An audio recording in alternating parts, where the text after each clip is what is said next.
Добрый вечер. В эфире информационный выпуск Амшипшара.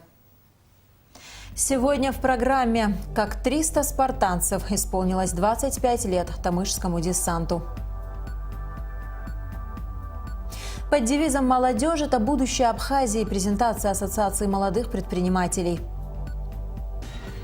Первый международный турнир МЧС по мини-футболу.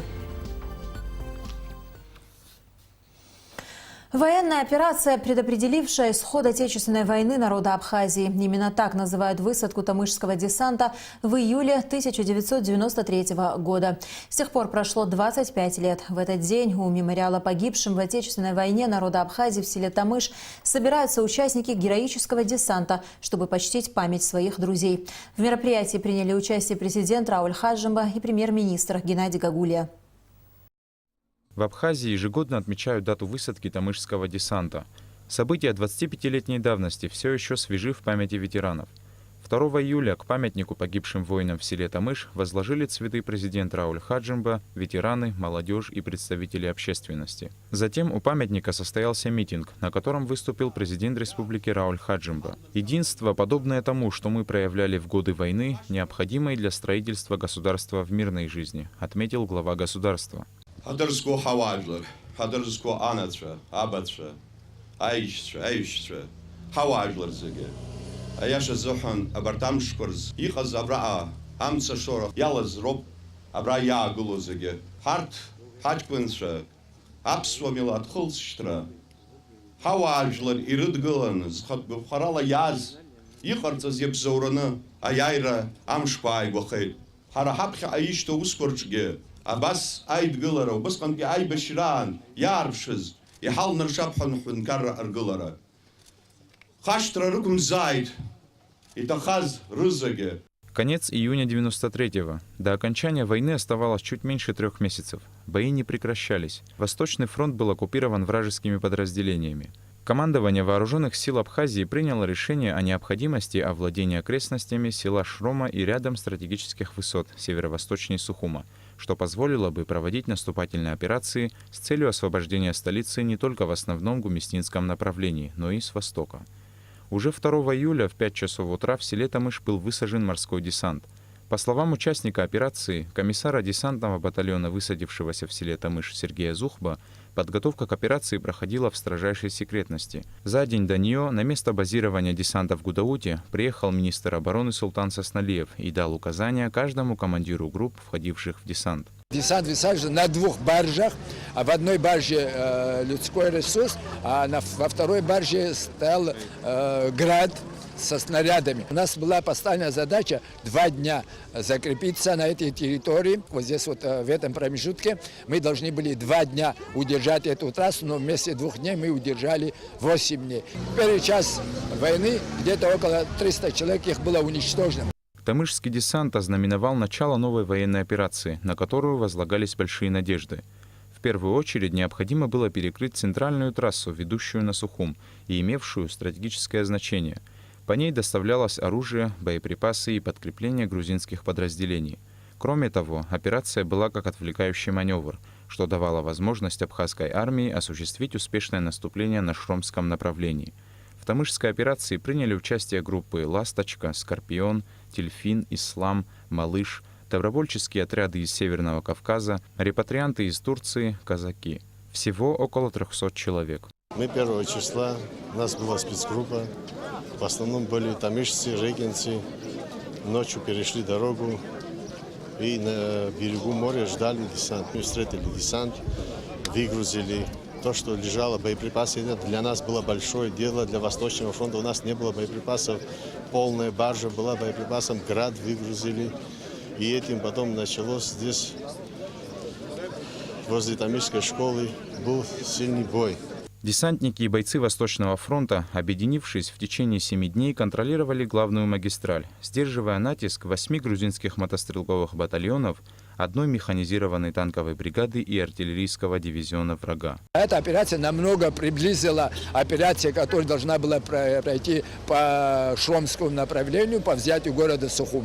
И я считаю, мы с честью и гордостью выполнили эту операцию. Вечная память тем ребятам, которые дали жизнь за освобождение Тамишского коридора и которые не дошли до сегодняшних дней. Несмотря на потери, бойцы абхазской армии справились с боевой задачей. В ходе Тамышской операции были потери – 12 погибших и 38 раненых. Враг понес большие потери в живой силе и технике. В ходе боевых действий бойцами абхазской армии были уничтожены десятки единиц вражеской техники. Множество орудий захвачено в качестве трофея. Тамышская операция стала одной из значимых событий, предопределивших победный исход войны.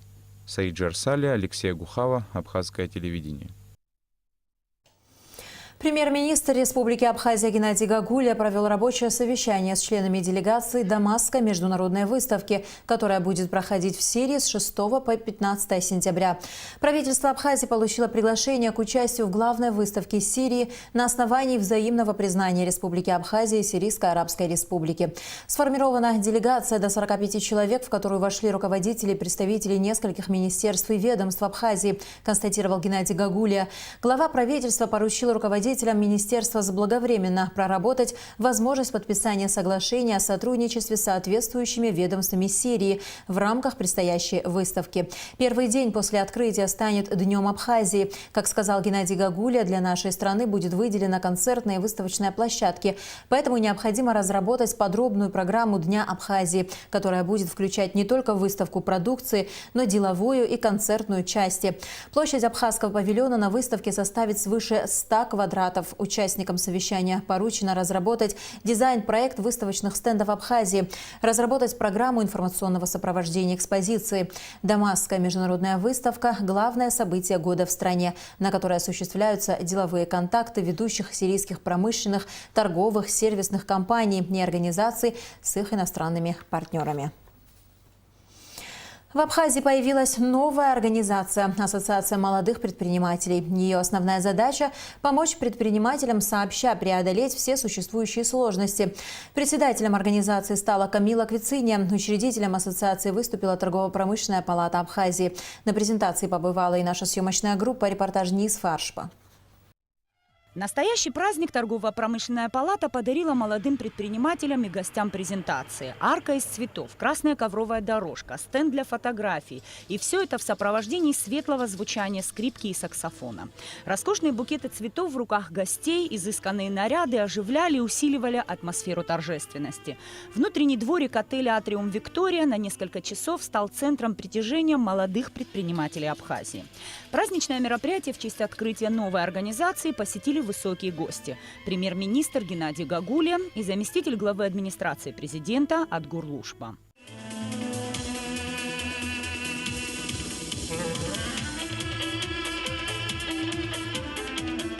Слова напутствия и пожелания доброго пути молодым предпринимателям адресовала президент Торгово-промышленной палаты Абхазии Тамила Мерцхулава. Создать ассоциацию молодых предпринимателей руководство Торгово-промышленной палаты задумало давно. Идейным вдохновителем был нынешний глава правительства Геннадий Гагуля. Цель – создание постоянно действующей площадки для открытого обсуждения проблем бизнес-среды. Учитывая, что каждый из вас представляет разный вид деятельности, но самое главное, что вас объединяет, это желание развивать малый и средний бизнес в республике, а главное – развивать предпринимательство и строить нашу экономику. Ассоциация молодых предпринимателей будет вырабатывать согласованные позиции по обсуждаемым вопросам, координировать деятельность молодых предпринимателей, а также молодежи, имеющей желание стать предпринимателями. Чтобы достичь этих результатов, новая структура будет стараться создавать благоприятные условия развития деятельности предпринимателей. Хочу выразить огромную благодарность президенту Торгово-промышленной палаты Мерцхулава Тамиле Валерьевне за то, что доверили мне такую сложную миссию. Я приложу все усилия, чтобы не обмануть ваши ожидания. Мы должны по максимуму внести свой вклад в развитие предпринимательства нашей республики. Для осуществления планов необходимы финансы. Глава правительства пообещал поддержать начинания молодых предпринимателей и уделить внимание новой структуре. Я хотел бы, чтобы вы вместе все разрабатывали те программы, те видения развития Абхазии, и чтобы их воплощать в жизнь, нужны также ваше умение и ваш ум. Я надеюсь, что правительство на будущий год учтет ваши пожелания, которые, я думаю, высказаны будут. И мы постараемся в бюджете будущего года заложить определенную сумму, которая будет называться «Помощь молодым предпринимателям». Собравшиеся с удовлетворением восприняли весть о создании структуры, которая в первую очередь будет помогать им в реализации инициатив, поддерживать и создавать условия развития предпринимательской деятельности. Желаю вам огромного энтузиазма, уверенности в себе и хорошей плодотворной работы. Как мы все знаем, открыть свой бизнес довольно-таки легко, но вести его правильно – это очень сложный процесс. И, как мне кажется, данная ассоциация молодых предпринимателей Республики Абхазия как раз-таки является той площадкой, а самое главное – законной правовой площадкой государственного уровня, на которой мы, молодые предприниматели, будем общаться, обмениваться опытом, основываясь на каких-то определенных моментов ведения бизнеса на территории республики. И я очень рада, что сегодня мы с вами можем объединиться, обменяться каким-то опытом и двигаться дальше к улучшению нашей республики. Спасибо вам огромное. Я очень рада, что сегодня я здесь. И у меня даже не возникло вопроса, я обязательно вступлю в состав Ассоциации молодых предпринимателей. Главной своей задачей некоммерческое партнерство Ассоциация молодых предпринимателей считает привлечение в бизнес молодежи, являющейся наиболее активным слоем общества и имеющего огромный потенциал для построения экономически сильной и конкурентоспособной Абхазии. Нисфа Аршбас, Тамур Гошба, Абхазское телевидение. В офисе политической партии АПСН прошли очередные консультации с участием зампредседателя партии «Форум народного единства Абхазии» Аслана Барцыц, председателя партии «Единая Абхазия» Сергея Шамба и председателя партии АПСН Ахра Арестава по реформированию Конституции Республики. В рамках консультаций была согласована позиция руководителей партии по предложению смешанной системы формирования народного собрания по партийным спискам и одномандатным округам. Также обсуждался вопрос о порядке представления кандидатуры на должность премьер-министра и предоставления права президенту республики на распуск парламента Абхазии. Консультации по решению сторон будут продолжены. При этом партия АПСН предлагает провести реформы до предстоящих президентских выборов в 2019 году. В Сухуме проходит первый международный турнир МЧС Абхазии по мини-футболу. Об участниках и первых результатах турнира в материале пресс-службы спасательного ведомства страны. Равняюсь. Смирно. Равнение на середину.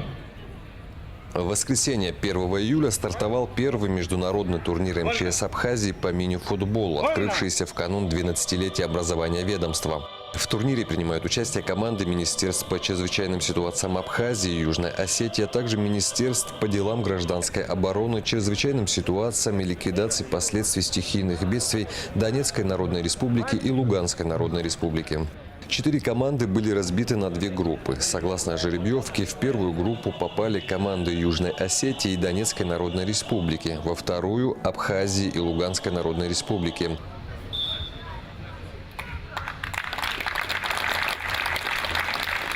В ходе отборочных матчей Абхазия уступила команде из Луганска, а Южная Осетия проиграла команде из Донецка. Матч за 3-е место состоится 3 июля. За бронзу поборются Абхазия и Южная Осетия. За 1-е место игра пройдет 4 июля. В финале встретятся команды из Луганска и Донецка. Команда, занявшая 1-е место в турнире, будет награждена кубком, грамотами и медалями. Также будут отмечены лучший защитник, лучший вратарь и лучший бомбардир турнира. Главная цель международного турнира МЧС Абхазии по мини-футболу – это укрепление сотрудничества между министерствами дружественных стран и повышение спортивного мастерства сотрудников. В рамках празднования 12-летия образования МЧС Абхазии 4 июля состоится торжественное заседание и церемония подписания соглашения о сотрудничестве между МЧС Абхазии и МВД Приднестровской Молдавской Республики, а также передача Министерству по чрезвычайным ситуациям Абхазии автомобиля скорой помощи от МЧС России. На пункте пропуска «Адлер» на границе России и Абхазии открыты новый пассажирский терминал и полоса движения для экскурсионных автобусов. В терминале функционируют зеленый и красный коридоры. Об этом сообщает пресс-служба Южного таможенного управления ФТС России. Открытие нового терминала значительно ускоряет прохождение таможенного и пограничного контроля. С учетом открывшейся новой полосы в пункте пропуска функционирует 24 полосы движения транспортных средств. За 3 суток с момента открытия терминала таможенный контроль прошли более 70 автобусов. С начала курортного сезона, май и июнь, таможенную границу пересекло порядка 307 тысяч транспортных средств и более 1 миллиона 400 тысяч физических лиц в обоих направлениях. На российской федеральной трассе от границы с Абхазией Сочи-Джубга из-за жары ограничит движение больших грузов. Об этом сообщает РИА Новости. Как отмечается в сообщении, несущая способность автодорог снижена из-за их перегрева, вызванного жарой. Из-за этого движение по ряду федеральных трасс Краснодарского края и Адыгеи днем будет ограничено. Временно вводится ограничение с 10 утра до 20 часов вечера. И в завершении выпуска о погоде. По сообщению Гидрометцентра, завтра в Абхазии ожидается малооблачная погода без осадков. Температура воздуха ночью 19-24, днем 28-33 градуса. Температура морской воды 26 градусов.